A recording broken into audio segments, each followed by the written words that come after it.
రేవంత్ రెడ్డి గారు, మేము కొండారెడ్డిపల్లెలో రుణమాఫీ ఎంతమందికి జరిగింది, ఎంతమందికి జరగలేదు అని చూపించేందుకు, అక్కడ ఏం జరుగుతుంది అనేది చూపించేందుకు మాత్రమే పోయినాం మేము. నిజంగా రుణమాఫీ జరిగితే జరిగినోళ్ళు జరిగిందని చెప్తారు, జరగనోళ్ళు జరగలేదని చెప్తారు. దానికోసం మీకు ఎందుకంటే అంత భయం? జర్నలిస్టులను ఆపాల్సినటువంటి అవసరం ఎందుకు వచ్చింది మీకు? మా మీద అటాక్ చేసిర్రు. అక్కడ మేము పోలీస్ స్టేషన్కి పోయి కంప్లైంట్ ఇచ్చినాం.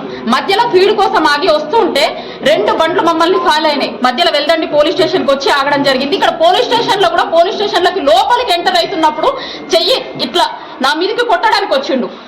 మేము మిమ్మల్ని ఒక్కటే అడుగుతున్నాం, రేవంత్ రెడ్డి గారు, మీ ఆడబిడ్డని, మీ ఇంట్లో నీ బిడ్డని, నా బిడ్డకి పెళ్లి టైంకి నన్ను లోపల పెట్టిరు, పోలీస్ స్టేషన్ లేచిరు, జైలు వేసిరు అన్నారు కదా.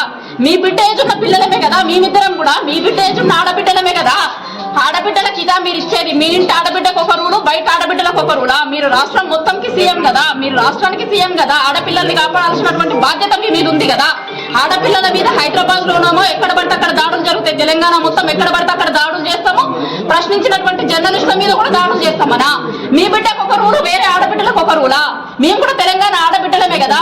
నీ బిడ్డ పెళ్లిన్న రోజు మా బిడ్డ పెళ్లిని ఉంచుకొని మేము స్టేషన్ లో పోలీస్ స్టేషన్ లో ఉంచి మమ్మల్ని అన్నారు కదా. మరి మేము ఆడబిడ్డలం కాదా? మేము పోలీస్ స్టేషన్ లో కూర్చోవాలా? ఇవాళ రక్షణ కోసం రోడ్ల మీద బయటికి మేము హైదరాబాద్ వస్తూ ఉంటే మమ్మల్ని అడ్డగించి మా మీద దాడులు చేస్తే పోలీస్ స్టేషన్ లో రక్షణ కోసం తలదాచుకోవాల్సినటువంటి పరిస్థితి.